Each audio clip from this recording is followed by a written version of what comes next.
Today's reading is from Rays of the One Light, weekly commentary on the Bible and Bhagavad Gita by J. Donald Walters.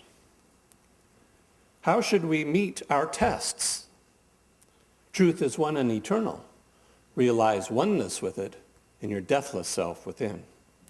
The following commentary is based on the teachings of Paramahansa Yogananda. Last week, we considered Satan's temptation of Jesus in the wilderness after his baptism by John. We discussed the question, does Satan exist?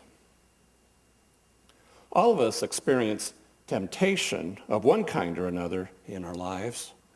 Some of us frequently, others only occasionally.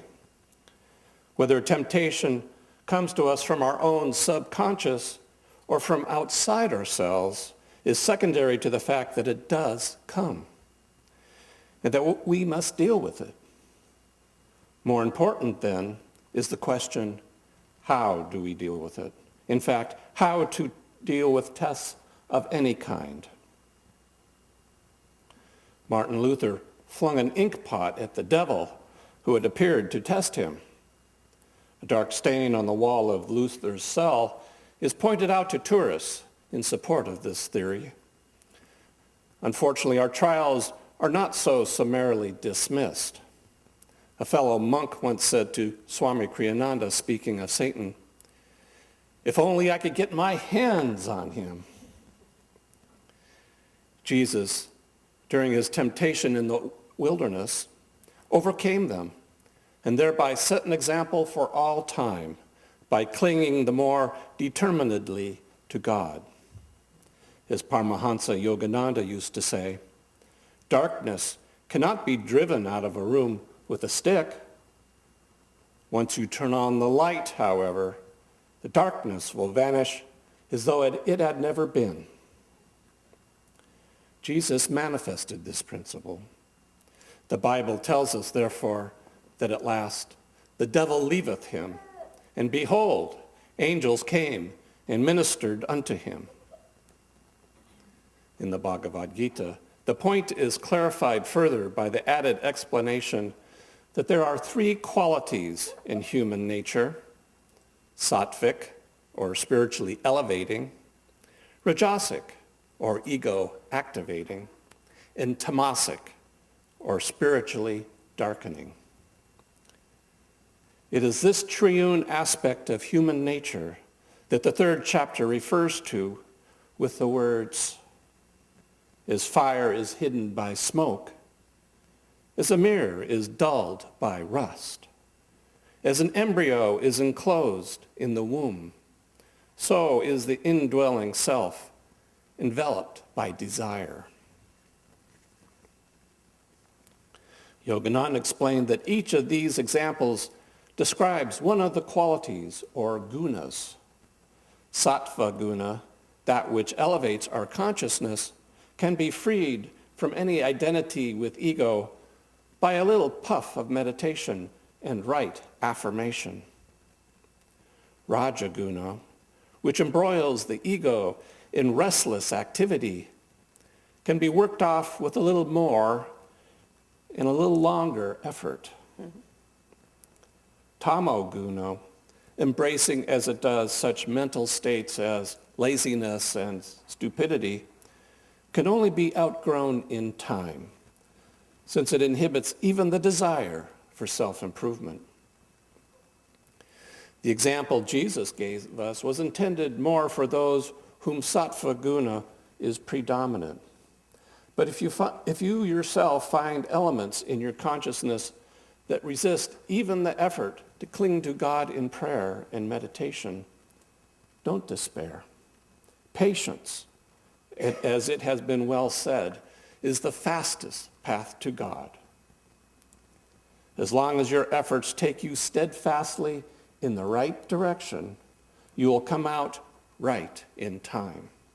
Remember Yogananda's words, a saint is a sinner who never gave up. If, however, your nature impels you, even against your will, to move in the wrong direction toward egoic desires and away from God. Strive at least to detach yourself mentally from your wrong actions, which are induced by habit. The time will come when their own stored up energy will tire and diminish. At that time, if you have not contributed to that energy by your consenting will, you will find it possible at last to redirect your energies more constructively. Thus, through Holy Scripture, God has spoken to mankind. Oh, oh, oh.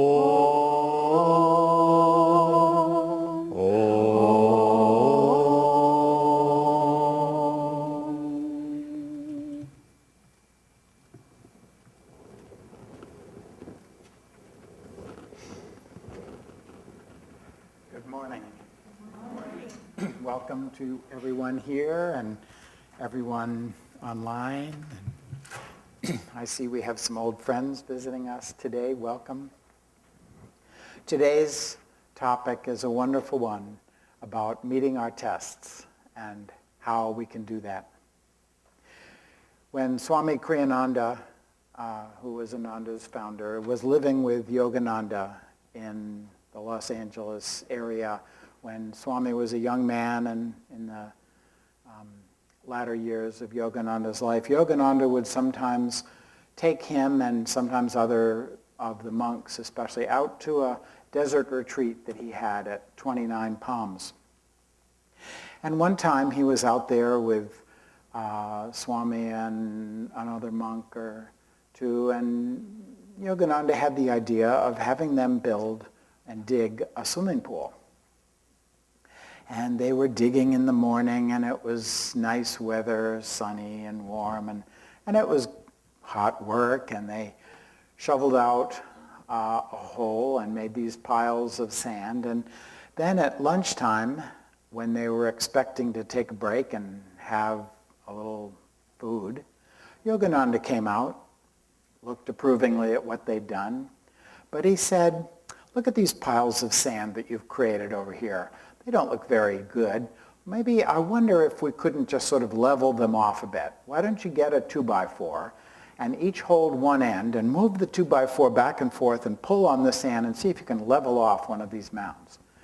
And as Swami Kriyananda writes, we thought we would humor him and see if this could be done, and we did. And it was, hard, but it was successful. He said, very good, I thought that would work. Now, let's try this one over here. And he went to another pile, and they did the second pile, and they thought, well, now he'll let us go. He said, I think let's try this one over here, just one more. And then after that, just one more. And Swami says at one point, we were practically panting. We were panting with the exertion of this heavy work. And finally, he said, I stood up and I began to laugh. And Yogananda said, very good, he said, I was just testing you. Now go and have your lunch. This is to me almost a quintessential story about what God does to us and for us every single day. He gives us these little challenges, these little tests. Sometimes they're not so little. But the point is, how will we react? How will we respond? How will we break? Will we resist and complain and say, this isn't fair, this isn't right? Or will we accept our tests with joy and humor and move on to the next thing? Life is full of tests. Every day is full of tests. We have tests ourselves, and we see people we love going through tests, sometimes big ones. And yet, all of these tests are from God. They all have divine blessings potentially accompanying them, especially if we're able to respond in the right way. There are three things I'd like to talk about that are sort of spiritual tools for passing tests or for meeting tests.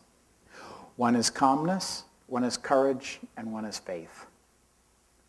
In calmness, which comes from being centered in the self, and meditation is the primary way in which we develop this centeredness, to accept a test calmly, to see it for what it is, to not overreact.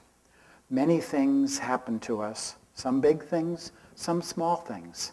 But if we can accept them calmly, we're halfway there to victory, or more than halfway. There is a story that Swami tells in his book, The Path, about when Yogananda went back to India in 1935, and he had started a school there for boys in the 1918 or so, before he left for America. And that school was still going, and he went back to visit it. And they were ready to have their annual graduation exercise and celebration. And because Yogananda was there, they wanted to make it a big deal this year and invite many people. And they thought, who could we get to be like a keynote speaker at this? And everybody thought, well, the best person would be the local judge, Guru Das Banerjee. And Yogananda said, I will go and ask him. And he made an appointment and he went. And he approached the judge and said, we're having our celebration, our graduation. We'd be honored if you would come and speak. Well, the man looked at Yogananda and he said, ha! He said, you spiritual people are all alike, he said. You're just a drain on the community looking for money. I have no time to speak for any of your worthless causes. And Yogananda very calmly said, well, perhaps you will change your mind. We would be honored if you would come. And he left, and they found the local principal of the local school to speak in his stead. And the people were gathered that evening for the celebration. They were just about to begin, and a big car drove up, and it was the judge. And he came up, and they offered him the microphone, and he said, today is one of the happiest days of my life. Your Swami Yogananda came to visit me, and when I beheld him, I was filled with great happiness and joy. I could see that he was a man of God. But I decided to test him. I behaved as rudely and as insulting as I could. And I tell you this, he passed my test better than I would have thought possible. And he went on to lead the graduation ceremony. This is, for me, a wonderful example of how so often it seems we have people in our lives, they're having a bad day. They've just had some bad news, or they got up on the wrong side of bed, or they didn't eat well for breakfast. And they say something to you which is insulting or rude or hurts your feelings. If we react back to them, well, that was what's wrong with you? I know, because I've done this a great deal in my life. I've always been sort of thin-skinned. It took me a long time to understand what that term meant, but when I did, I realized, oh, that's me.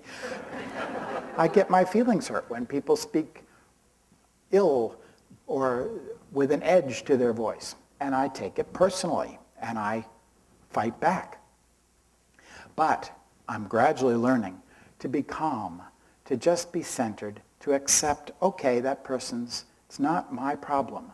They're probably having a bad day. If I can react with joy, with love, with kindness, with calmness, everything will be better. There's a story somewhere about a woman who's trying to make her child behave better. And she says, Johnny, he says, when other people do bad things to you and hit you or something like that, you should never hit back. And the child said, oh, Mommy, I never hit back, he said. I always hit first. Well, that's not really what I mean either. Courage is also an important quality for meeting tests. And the story that comes to mind most vividly for me here is the well-known story that Yogananda tells in Autobiography of a Yogi of a devotee who came and climbed amidst great difficulty up to the little ledge where Babaji was meeting with his group of disciples. And he said, "Sir, I've been seeking you in these mountains for many years. My life has no more meaning if you will not accept me as your disciple. Please accept me." And Babaji was silent. And the man said, "If you won't accept me, I'll jump off this mountain because my life has no meaning." And Babaji said, "Jump then. I cannot accept you in your present state of development." And the man jumped. He jumped off the edge of the cliff, and Babaji said to some of his disciples, "Go to the bottom of the cliff and bring back his body." And they did. They brought the mangled dead body. Babaji passed his hand over the man. He came back to life, and he said to him, "Congratulations. You have just passed a very difficult test. You are now ready for discipleship." That's courage. That disciple took as his guru's command to jump, and thereby demonstrated that he had overcome the fear of death. Babaji said, "Death will never touch you again. You will now be part of our immortal flock here." Well, that may not be a very useful story for you when you wake up in the morning and you find that your child has just spilled the milk all over the floor. It may not immediately remind you of Babaji in the Himalayas, but the courage to face every test, every challenge is there. The way that Swami Kriyananda lived his life is a remarkable example of that. When I was at Ananda Village in the 1980s especially, when Swami was younger than he was at the end of his life, I remember very much the example of the way he walked. The way Swami Kriyananda, he had a very distinct, unique way of walking, and it was sort of like this. And people used to describe it as that he had his shoulders back and his spine straight. And I thought, that's good. That's the way, spine straight and shoulders back. But then after a number of years, somebody pointed out, no, that it's more than that. He's walking with his chest out, with his heart open to accept whatever Yogananda brings him this day. As the attitude of a disciple, he was walking through life saying, what is next? How can I serve? What is the next challenge you're going to bring me? What is the next opportunity to serve? And he went through life like that. And the stories of the different things that happened to Swami and the challenges that came to him and the courage and calmness with which he faced all of them are enough that we could start now and go for the rest of the day telling even a few of these stories. But perhaps not. The final thing about tests tool is faith. And the more that we can see that it is the Divine Mother who is behind each one of the tests that comes to us, the more we can ask for her help in overcoming them and accepting them. The Ananda wedding ceremony has the line in it, "In all things, see the hand of God." And it talks about God being in the fire and in the water and in the incense as a symbol of all the things from all the senses and all the things that surround us in our world. But the hand of God is behind all of them. If we give our alert attention to this, we can see that everything comes with a blessing. Everything comes to see if we will respond well. The best story that I like from this is, again, from the autobiography of a yogi. Yogananda's test. When he visits, as a young man, he visits his brother Ananta in Agra. And he begins to say how his faith in God is what is most important to him in life. And Ananta is challenging his philosophy and saying, you got to take care of yourself and get a job and everything first. God will come later. And they're in disagreement here. And so the next morning, Ananta challenges Yogananda. And I won't go through the whole story that is in the chapter, Two Penniless Boys in Vrindavan. But I do want to say this, that Ananta's challenge was for Yogananda and his friend to go to the nearby city of Vrindavan and not take any food and not ask anybody for money, not take any money, not tell anybody their situation, but not to go without any of their meals and to be able to see the sights of Vrindavan and find their way back to Agra by midnight tonight. He said, if you accomplish this, I will be the most astonished man in Agra. And they did. But the wonderful thing is what Yogananda says in accepting this. And for those of you who are familiar with this great book, Autobiography of a Yogi, I just want to read the paragraph about his acceptance of the challenge, because it lists the many times that Divine Mother had helped him in the past. And this is an example. We should all have the ability to rattle off a list like this. We have all been given great blessings in life. But how many times have we forgotten those blessings? Have we accepted them and appreciated them and rejoiced when they came? But a week later, they're gone. How short, Yogananda says, is human memory for divine favors. But Yogananda says, I accept the challenge. Grateful memories flashed of the instant beneficence, my healing of deadly cholera through appeal to Lahiri Mahashaya's picture, the playful gift of the two kites on the Lahore roof with Uma, the opportune amulet amidst my discouragement, the decisive message through the unknown Benares sadhu outside the compound of the Pandit's home, the vision of Divine Mother and her majestic words of love, her swift heed through Master Mahashaya to my trifling embarrassments, the last-minute guidance which materialized my high school diploma, and the ultimate boon, my living master from the mist of lifelong dreams. This is from page 96 in this book, and all of these almost miraculous stories of Divine Mother's benevolence are told in the first 95 pages. And what are the stories in the first 95 pages of your book? What are your stories? What are your victories? One of the wonderful things about spiritual tests is that it doesn't really matter if we pass them or not. Sometimes the failures teach us just as much, are just as helpful on the spiritual path. In my own life, I often think, Swami Kriyananda twice asked me to do something in my life. The first time, I said no. Because of that, the second time, I said yes, and make it snappy.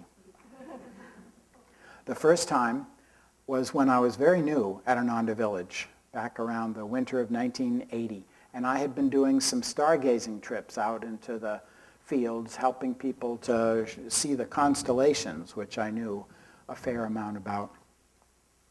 And Swami Kriyananda had heard that I knew something about the stars, and one day, pretty much the first time I'd ever spoken with him, I think, he came up to me before a Sunday service and he said, Larry, that was my name back then, he said, I have a telescope and I'm looking for someone to take charge of it and maybe set it up and maybe build a little building for it in the meadow down by what became the expanding light. And what was my response? Oh, no, thank you, Swami. See, I like seeing the stars with the naked eye. You know, I don't use telescopes. That's not my thing. Thanks anyway. And at the time, I was just answering a normal question. It just seemed like the appropriate response. I was correcting a misunderstanding or whatever. And, you know, as the years went by and I saw that numerous people who had the good karma to be in Swami's world would often be greatly challenged by the tasks that he would set before them, but they would grow and they would get great blessings and they would speak very highly of their time and their opportunities. And even when they were not able to manifest something the way he was hoping it would be, they felt still great blessings at having that opportunity. And it began slowly to occur to me that maybe I'd missed one of those opportunities. And I began to think, if ever Swami asks me to do anything else, maybe I'll be able to say yes next time. And in fact, about 8 or 10 years later, he did walk up to me and said, Larry, would you undertake a task for me of setting up choir tours here in America that have gone so well for us in India? And I knew perfectly well that choir tours in America would be very challenging, and that it seemed amazing that the choir tour in Italy, did I say India? I meant Italy, had gone well, but I said, yes, I'd be happy to. And Swami said, good. Report to Padma. She's the one who takes care of these projects for me.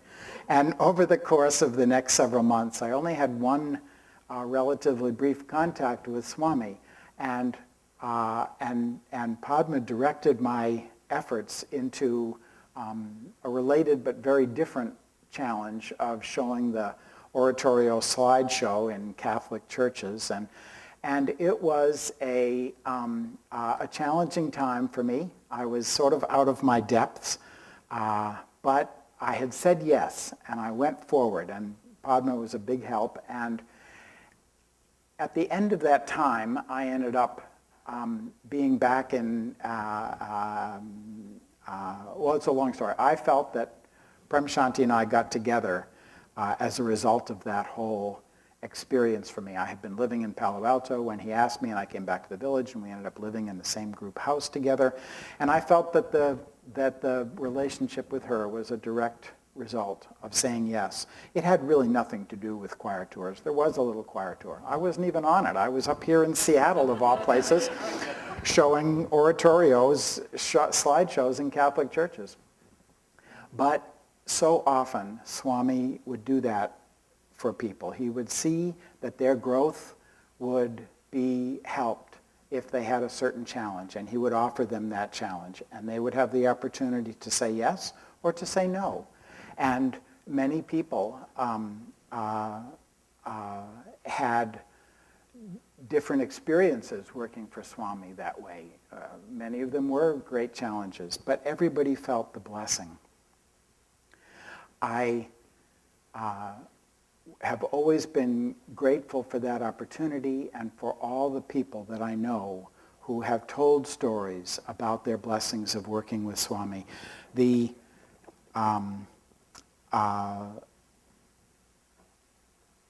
Festival of Light, the ceremony that we conclude the Sunday service with, has the story, some of you will recall, of the little bird. And the little bird flies out away from its home in God, and it enters a storm cloud, and it has tests and challenges. And it asks, how can I fly in this darkness? How can I fly with wind and rain lashing at my wings? And the wind responded, the rain and sky all said, give yourself into my hands. To your strength I can add my own. God's blessings, God's strength are there. If we pray, if we ask God, I'm facing a challenge here. Help me. Help me to have the best attitude I can in this challenge. Help me to be the kindest I can be with this person or with this group.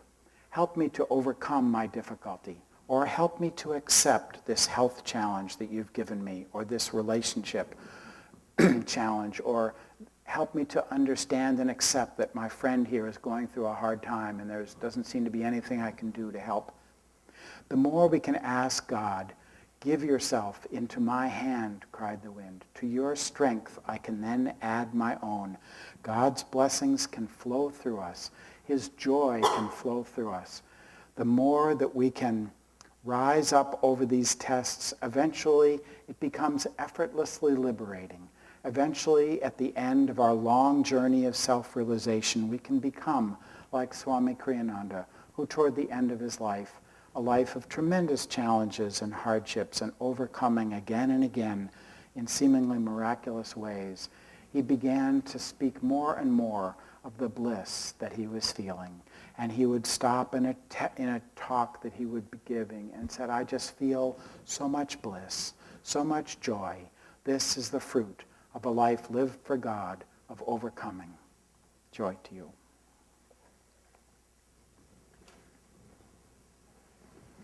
Omprakash chose this whispers.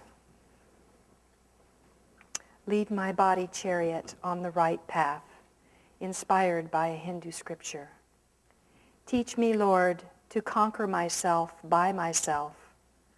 Bless me that my discrimination become the charioteer of the steeds of my five senses, firmly holding the reins of my mind. Let my soul, riding on the wheels of discipline in the little chariot of my body, drive triumphantly over the speedway of earth lives until on the last lap of the last race, it finds itself safe, O King of Kings, in thy vast royal palace. Peace. We'll give you an opportunity.